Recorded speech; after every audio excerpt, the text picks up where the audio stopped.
ಆದೇಶ ಭರವಸೆಗಳನ್ನು ನಂಬಲು ಸಾಧ್ಯ ಇಲ್ಲ. ಅಕ್ರಮ ಟೋಲ್ಗೇಟ್ನಲ್ಲಿ ಟೋಲ್ ಸಂಗ್ರಹ ಸ್ಥಗಿತಗೊಳ್ಳುವವರೆಗೆ ಹಗಲು ರಾತ್ರಿ ಧರಣಿ ಮುಂದುವರಿಯುತ್ತೆ ಎಂಬ ಹೋರಾಟ ಸಮಿತಿಯ ಮಾತನ್ನ ತುಳುನಾಡಿನ ಜನತೆ ಅನುಮೋದಿಸಿದ್ದಾರೆ. ಹಾಗಾಗಿ ಪ್ರತಿಭಟನೆ ಮುಂದುವರಿಯಲಿದೆ ಅಂತ ಸುರತ್ಕಲ್ ಟೋಲ್ಗೇಟ್ ವಿರೋಧಿ ಹೋರಾಟ ಸಮಿತಿಯ ಸಂಚಾಲಕ ಮುನೀರ್ ಕಾಟಿಪಳ್ಳ ತಿಳಿಸಿದ್ದಾರೆ. ಧರಣಿಯ 19ನೇ ದಿನವಾದ ಇಂದು ಅತಿ ಹೆಚ್ಚು ಸಂಖ್ಯೆಯ ಜನ ಸೇರಿದ್ದಾರೆ. ಈ ಬಾರಿ ನಾವು ಹೆಜ್ಜೆ ತಪ್ಪುವ ಅಥವಾ ಹಿಂದಡಿ ಇಡುವಂತಹ ಮಾತಿಲ್ಲ. ಟೋಲ್ಗೇಟ್ ತೆರವು ಅಧಿಕೃತ ಆಗುವವರೆಗೆ ಹೋರಾಟ ವಿಶ್ರಾಂತಿ ಇಲ್ಲದೆ ಮುಂದುವರಿಯಲಿದೆ. ನಮ್ಮ ಸಮಿತಿಯ ಮೇಲೆ ಅಚಲವಾದ ನಂಬಿಕೆ ಇಟ್ಟ ಜನತೆಗೆ ಕೃತಜ್ಞತೆಗಳು ಅಂತ ವಿವರಿಸಿದ್ರು. ಮಾಜಿ ಸಚಿವ ಕೆ ಅಭಯಚಂದ್ರ ಜೈನ್ ಅವರು ಪ್ರತಿಭಟನೆಯಲ್ಲಿ ಭಾಗವಹಿಸಿ ಮಾತನಾಡಿದರು. ಕಾಂಟ್ರಾಕ್ಟರ್ಸ್ ಜನಗಳೇನಿದ್ದಾರೆ ಅವರು ಟೋಲ್ಗೇಟ್ ಬಂದ್ ಮಾಡಿ ತೆರಳಿದ ಮೇಲೆ ನಾವು ಈ ಧರಣಿ ಮಂಟಪವನ್ನ ತೆರವುಗೊಳಿಸಿ ನಾವು ಇಲ್ಲಿಂದ ಹೊರಡ್ತೇವೆ. ಅದರಲ್ಲಿ ರಾಜಿ ಇಲ್ಲ. ಆಮೇಲೆ ಟೋಲ್ಗೇಟ್ ಯಾವತ್ತೂ ಬೇಕಾದ್ರೆ ಬಿಲ್ಡಿಂಗ್ ಅನ್ನು ಅವರು ಕನ್ಸ್ಟ್ರಕ್ಷನ್ ಅನ್ನು ತೆಗೀಲಿ. ನಮ್ಮ ರಮೇಶನ್ನ ಮಾತ್ರ ನಾವು ಹೋದ್ರ ಮೇಲೆ ಅರ್ಧ ಗಂಟೆಯಲ್ಲಿ ಜನ ತೆಗಿತಾರೆ. ಅದರಲ್ಲೇನಿಲ್ಲ. ನಾವು ಈ ರೀತಿಯಲ್ಲಿ ಒಂದು ತೀರ್ಮಾನವನ್ನು ಮಾಡಿದ್ದೀವಿ. ನಿನ್ನೆ ರಾತ್ರಿಯೂ ಕೂಡ ನಾವು ಇಲ್ಲೇ ಕಳೆದಿದ್ದೀವಿ.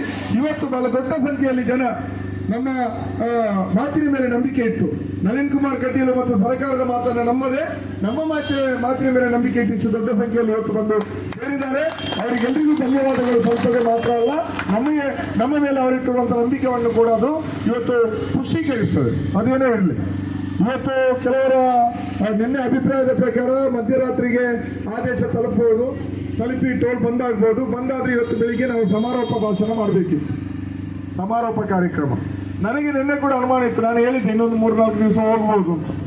ಅದರಿಂದ ಇದೀಗ ಸಮಾರೋಪ ಭಾಷಣ ಅಲ್ಲ, ಇದು ನಮ್ಮ ಯಥಾ ಪ್ರಕಾರ ಧರಣಿಯ 19ನೇ ದಿನದ ಮಾತುಗಳು.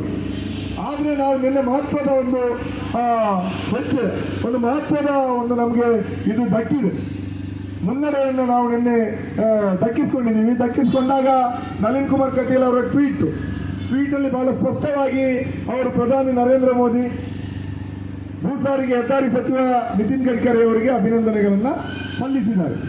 ನಮಗೆ ಯಾರಿಗೂ ಸಲ್ಲಿಸಲಿಲ್ಲ, ಜನರಿಗೂ ಸಲ್ಲಿಸಲಿಲ್ಲ. ನಾನು ನಿನ್ನೆ ಬಹಳ ಸ್ಪಷ್ಟವಾಗಿ ಹೇಳಿದ್ದೀನಿ, ಧನ್ಯವಾದಗಳು ಸಲ್ಲಬೇಕಾಗಿರುವಂತಹದ್ದು ತುಳುನಾಡಿನ ಸಮಸ್ತ ಜನತೆಗೆ. ನಾವು ಹೋರಾಟ ಸಮಿತಿ ಈ ಕ್ರೆಡಿಟ್ ಅನ್ನ ಮೇಲೆ ಕ್ಲೈಮ್ ಮಾಡಲ್ಲ. ಇದು ಜನತೆಯ ಹೋರಾಟ. ಜನತೆ ನಮ್ಮ ಜೊತೆ ಇಷ್ಟು ಬಲವಾಗಿ ನಿಂತ ಕಾರಣಕ್ಕಾಗಿ ನಮ್ಮನ್ನು ಇಲ್ಲಿಂದ ಎಬ್ಬಿಸ್ಲಿಕ್ಕೆ ಆಗಲಿಲ್ಲ. ಇಲ್ಲಾಂದ್ರೆ ಈ ಬಿಜೆಪಿ ಸರ್ಕಾರದ ಪೊಲೀಸರು ನಮ್ಮನ್ನು ಯಾವ್ಯಾವ ರೀತಿ ಮಾಡಿ ನಮ್ಮನ್ನು ನಜ್ಜುಗುಜ್ಜು ಮಾಡ್ತಾ ಇದ್ರು. ನಮ್ಮ ಬೆನ್ನ ಹಿಂದೆ ಇಡೀ ತುಳುನಾಡಿದೆ. ಎಲ್ಲ ಭಾಷೆಯ ಜನ ಇದ್ದಾರೆ, ಎಲ್ಲ ಧರ್ಮಗಳ ಜನ ಇದ್ದಾರೆ, ಎಲ್ಲ ಜಾತಿಯ ಜನಗಳು ಒಗ್ಗಟ್ಟಿನಿಂದ ನಿಂತಿದ್ದಾರೆ. ಈಗ ನಮ್ದು ಒಂದೇ ಜಾತಿ, ಟೋಲ್ ವಿರೋಧದ ಜಾತಿ.